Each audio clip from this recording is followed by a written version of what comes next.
ഇതേ ഇറാനുമായി ബന്ധപ്പെട്ട് ചില പേരുകളൊക്കെ ഇപ്പൊ കേൾക്കുന്നതേ എന്താണ് അങ്ങനെ തോന്നിയോ? അവരുടെ അതെ, അത് കേൾക്കുന്നില്ല എന്ന് പറയുമ്പോഴേ ഇതുവരെയും ഇസ്രായേലിനെതിരെ അവരെ വെച്ചൊക്കെയാണ് യുദ്ധം അല്ലെങ്കിൽ ഒരു അടിയൊക്കെ കൊടുത്തുകൊണ്ടിരുന്നത്. ഇവിടുന്ന് ഫണ്ടും ആയുധങ്ങളൊക്കെ ഇറക്കുമതി ചെയ്യും, അവര് അവിടുന്ന് ഇസ്രായേലിനെതിരെ അടിക്കും. അതൊക്കെ തന്നെയാണ് ഈ വിഷയത്തിലേക്ക് വരാനുള്ള ഒരു കാരണം. ഇപ്പോൾ ചിലർ പറയും അവിടെ ആണവ കേന്ദ്രങ്ങളുണ്ട്, ആണവ ബോംബ് ഉണ്ടാക്കാൻ പോകുന്നു, യുറേനിയം സമ്പുഷ്ടീകരണം വലിയ രീതിയിൽ നടക്കുന്നു എന്നൊക്കെ പറയുമ്പോഴും അതൊക്കെ ഒരു പക്ഷേ ആയിരിക്കാം, അത് അത്രത്തോളം സത്യമല്ല എന്നൊക്കെ ഒരു വിഭാഗം പറയുന്നുണ്ട്. ഒരു പക്ഷെ അതൊക്കെ സത്യമായിരിക്കാം.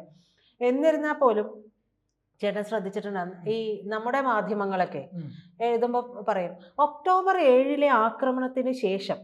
അത് വളരെ ലഘൂകരിച്ചാണ് പറയുന്നത്. എന്നിട്ട് ഇപ്പുറത്തെ ഇസ്രായേൽ ചെയ്ത് തിരിച്ചടി പറയുമ്പോഴേക്കും അത് ആനയാണ്, ചേനയാണ്, മാങ്ങയാണ് എന്നൊക്കെ പറയും. ഒരു സോഫ്റ്റ് കോർണർ ഉണ്ട്.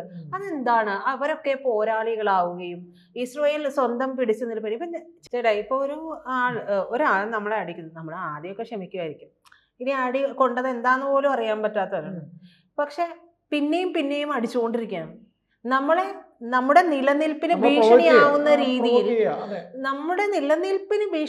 രീതിയിൽ നമ്മളെ അടിക്കാൻ തുടങ്ങുമ്പോൾ ഒരു ഗ്യാപ്പ് എടുത്താലും നമ്മൾ ഇവരോടൊക്കെ ഒരു കരുതലോടെ നിൽക്കുള്ളൂ. പിന്നെ നമ്മൾ കരുതലോടെ നിൽക്കുള്ളൂ. ഇവൻ എങ്ങനെയാണ് എന്നോട് എന്തിനാണ്?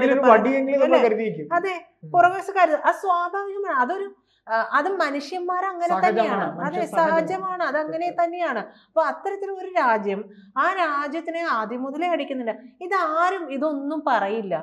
ഇത് പറയാതെ ഇസ്രായേൽ എന്തെങ്കിലും ചെയ്യുമ്പോൾ അത് പറയുന്നു എന്ന് പറയുമ്പോൾ എനിക്ക് പലപ്പോഴും അതിശയം തോന്നാറുണ്ട്. അപ്പൊ ഇപ്പൊ ചേട്ടൻ പറഞ്ഞതുപോലെ ഈ ആരെയാണ് പറയാത്തത്, ആരുടെ പേരാണ് കേൾക്കാത്തത് എന്ന് വെച്ചാൽ ഹിസ്ബുള്ള തുടങ്ങിയവരുടെ പേരാണ്. ഇതെല്ലാം ഇവരുടെ പ്രോക്സിയാണ്, ഇറാന്റെ പ്രോക്സികളാണ്. ഇറാന് വെറുതെ ഇരിക്കുമ്പോൾ ഒരു കുത്തിത്തിരിപ്പ് തുടങ്ങുന്നു. നമ്മൾ പറയില്ലേ ക്രിമികടിയെന്ന്, അല്ലാതെ വേറൊരു വാക്ക് ഞാൻ കാണുന്നില്ല. അപ്പൊ തോന്നും, ലവനെ പോയി അടിച്ചേച്ചു വാ എന്ന് പറയും. പോയി അടിക്കും, അടിച്ചിട്ട് തിരിച്ചടി വാങ്ങും. കുറെ കഴിയുമ്പോൾ നിലം പൊത്തി കഴിയുമ്പോ പാലും ചുരുട്ടി തിരിച്ചു പോരും. അതെ, നിലം പൊത്തിയിട്ട് എന്തിനാവോ എന്നെ അടിച്ചേ എന്ന് ചോദിച്ചിട്ട് തിരിച്ചു വരും. ബോധം വരുന്നത്. അതായത് കുറച്ചു നാൾ അടങ്ങിയിരിക്കും, പിന്നെയും പോയി അടിക്കും. അപ്പൊ ഇവിടെ ഒരു അടി നിർത്തിയേ, അപ്പൊ അടുത്ത അടി വരും. അപ്പൊ ഹിസ്ബുള്ള കഴിയുമ്പോഴേക്കും ഹമാസിന്റെ അടുത്ത് പറയും, അവന്റെ അടി കഴിഞ്ഞിട്ടുണ്ട്, അവന്റെ ഊഴം കഴിഞ്ഞ്, നീ അടിച്ചു എന്ന് പറയും. അത് കഴിഞ്ഞ് യമനിൽ പോയിട്ട് ഹൂതികളോട് പറയും. ഇതിന്റെ ഇടയിൽ ഒരിക്കൽ മാത്രം ഞാനൊരു പേര് കേട്ടത് ഹൂതികളാണ്. ഹൂതികളുടെ പക്ഷെ ആ ഒരു ബുദ്ധിമുട്ട് ഉണ്ടായിരുന്ന ഒരു വിഷമം ഇസ്രായേൽ തീർത്തിട്ടുണ്ടെന്ന് തോന്നുന്നു. അതുകൊണ്ടാണ് പിന്നെ അതിനെപ്പറ്റി കേട്ടിട്ടില്ല. ഇപ്പൊ എന്താണ് ഈ സംഭവിക്കുന്നത് എന്ന് വെച്ചിട്ടുണ്ടെങ്കിൽ, ഈ ലെബനിലുള്ള ഹിസ്ബുള്ള, പലസ്തീനിലുള്ള ഹമാസ്, യമനിലുള്ള ഹൂതികള്, ഇവരുടെ ഒന്നും പേരുകൾ സത്യം പറഞ്ഞാൽ കേൾക്കുന്നില്ല. ഇവരെവിടെ പോയി, എന്ത് പറ്റി? അല്ലെങ്കിൽ ഇത്രയും കൊടുമ്പിരി കൊണ്ടിരിക്കുമ്പോ കൊടുമ്പിരി കൊണ്ടിരിക്കുമ്പോഴേക്കും ഇറാന്റെ പ്രോക്സികളായിട്ടുള്ള ഇവരെ പറ്റിയിട്ട്, ഇറാന്റെ പ്രോക്സികളായി ഇവരെ തിരിച്ചടിക്കണ്ടേ? എവിടെ പോയിരിക്കുന്നു?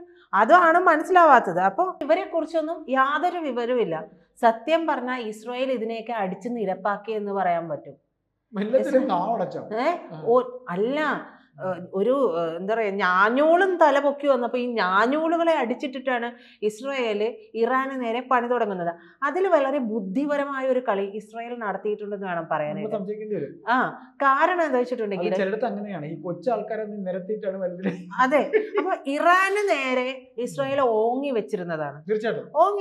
അപ്പൊ ഈ ഒരു കാരണം കിട്ടി എന്നുള്ളത് മാത്രമേ ഉള്ളൂ. കാരണം ഇവർക്ക് ഇസ്രായേലിന് ഭീഷണിയാകുന്ന തരത്തിൽ ഈ പ്രോക്സികളെ വെച്ചിട്ടുള്ള കളി അത് നടത്തിക്കൊണ്ടിരുന്നത് ഇറാനാണ്. മാത്രമല്ല, ഇറാൻ തന്നെയും ഇസ്രായേലിനൊരു എന്താ പറയാ എന്താ അതിനെ പറയേണ്ടത്, ഇസ്രായേലിനെ ഒരു ബുദ്ധിമുട്ടാക്കുന്ന ഒരു രാജ്യമാണ് ഇറാനും. അപ്പൊ ഇവര് ഏത് സമയത്ത് എന്ത് വേണമെങ്കിലും ചെയ്യാം.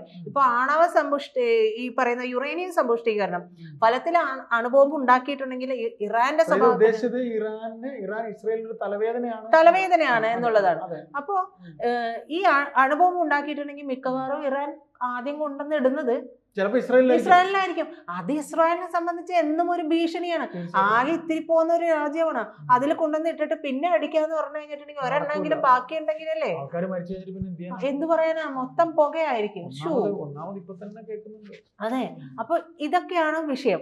അപ്പൊ ഇറാന് അടിക്കണമെന്നുണ്ടെങ്കിൽ ആദ്യം ഇവരുടെയൊക്കെ പത്തികള്, ഈ മുമ്പിൽ നിൽക്കുന്ന ശിഖണ്ഡികളുടെ ഒക്കെ അടിച്ച് വീഴ്ത്തിയിട്ട് വേണം നേരിട്ട് എന്ന് അടിക്കാനല്ല. അപ്പം ഇവരെന്ത് ചെയ്തു, ആദ്യം ഏറ്റുമുട്ടലിന് വന്നിട്ടുള്ള ഹമാസിനെ ഒതുക്കി. ഹമാസില് സത്യം പറഞ്ഞ ഒരെണ്ണം ജീവനോടെ ഉണ്ടോന്ന് അറിയില്ല, തലമുതിർന്ന നേതാക്കളൊന്നുമില്ല. അതുപോലെ തന്നെ ഈ പറയുന്ന ഹിസ്ബുള്ളയെ ഒതുക്കി, ഹൂതികളെ ഒതുക്കിയിട്ടുണ്ട്.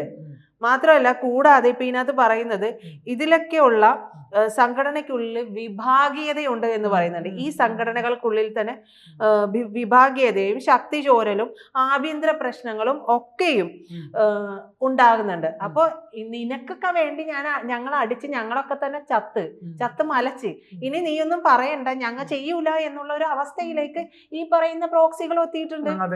അപ്പൊ ഇപ്പൊ പറയുന്നത് എന്താ വെച്ച് കഴിഞ്ഞാൽ, ഇറാൻ ഇവരെയൊക്കെ ഫോൺ വിളിച്ചിട്ടുണ്ടെങ്കിൽ അവരാരും ഫോൺ എടുക്കൂല, ഞങ്ങൾക്ക് വയ്യ ചാകാൻ, ഇനി ആകെ ഇത്രയേ ഉള്ളൂ. ഈ അത് എണീറ്റ് ചേട്ടാ, ഈ ഇവിടെ ലെബനിൽ കൊണ്ടുവന്ന പേജർ ബോംബ് പൊട്ടിച്ചപ്പോഴേ ഖമനേയി പോയിട്ട് ബങ്കറിൽ ഒളിച്ചിരുന്നു.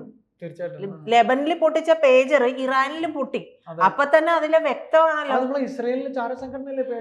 ആ ഇതെല്ലാം കൊണ്ടുവന്ന് കൊടുത്ത് ഇവന്മാരുടെ എല്ലാം പള്ളൊക്കെ ഇരുന്ന് ഈ സാധനം പൊട്ടി. ബീപ് ബീപ് കേട്ട് എല്ലാവരും പൊട്ടി, എല്ലാം പൊട്ടിച്ചെതറി ഓടി. ഇപ്പൊ കുറെ പേരുടെ അതെ, ഈ ആസൂത്രണമൊക്കെ അവര് വഴിയാണ്. അപ്പൊ ഇവരുടെ ഈ പള്ളക്കിരുന്ന് പൊട്ടുമ്പോ എന്താണ്, പ്രധാനപ്പെട്ട അവയവങ്ങളല്ലേ ഈ അരയുടെ ഭാഗത്ത് എല്ലാം മൊത്തം തകർന്നു പോയി. ഹൂറികളുടെ അടുത്ത് പോയിട്ടും കാര്യമില്ലാത്ത അവസ്ഥയായി. അപ്പൊ പിന്നെ ഒന്ന് ആലോചിച്ച് നോക്കണം. ആകെ ചെല്ലുമ്പോ ഒരു ആശ്വാസം എന്ന് പറഞ്ഞാൽ ഹൂറികളുടെ അടുത്ത് പാൽക്കടലിൽ കുളിക്കാന്നൊക്കെ ഉള്ളത്, അതും നടക്കാത്ത അവസ്ഥയാണ്. ഹൂറികളെ വെറുതെ കണ്ടിട്ട് കാര്യമുണ്ടോ? അപ്പൊ അതും പ്രശ്നമായില്ലേ.